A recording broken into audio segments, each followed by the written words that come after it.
I remember my grandfather telling me, God rest his soul, before he passed away, that men have 4 different appetites that you have to tend to. He said, men are not complicated.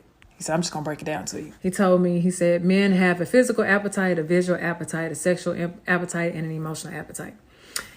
And for a minute, I really didn't understand it when I was younger, but as I got older, it really started to click. It always stayed with me. He said, physically, you need to make sure that you know how to cook. And if you don't know how to cook, then find out how to cook. And if you can't, then at least have a meal on the stove or in the stove. By the time he get there, that's warm, especially if that man is taking care of the household. He said, it don't take a lot of work. He said it don't. And I watched my grandmother do it. I watched her do it, so I know that I'm capable.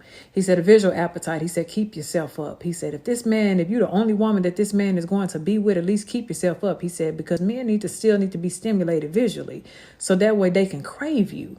He said, and yeah, he said, love will still be there. He said, and although your looks will fade, you the one woman that he wants to look at. Give him something. Excite him. Make him imagine something. Tease him. Right? And then there's a sexual one. My grandfather told me, he said that, yes, visually you can stimulate a man. He said, but don't forget that men are sexual in nature.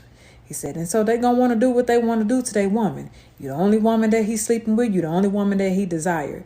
Take some time out of y'all day. He said, look, if y'all got to share the responsibilities, share the responsibilities. You both do things in the house, so that way when the kids are down, y'all both can bathe and oil each other down and do what y'all need to do. He said, that's going to help y'all connect. And then last one, he said, men do have an emotional appetite. He said, all men want to feel is appreciated, understood, heard. That's it. He said, just listen to him.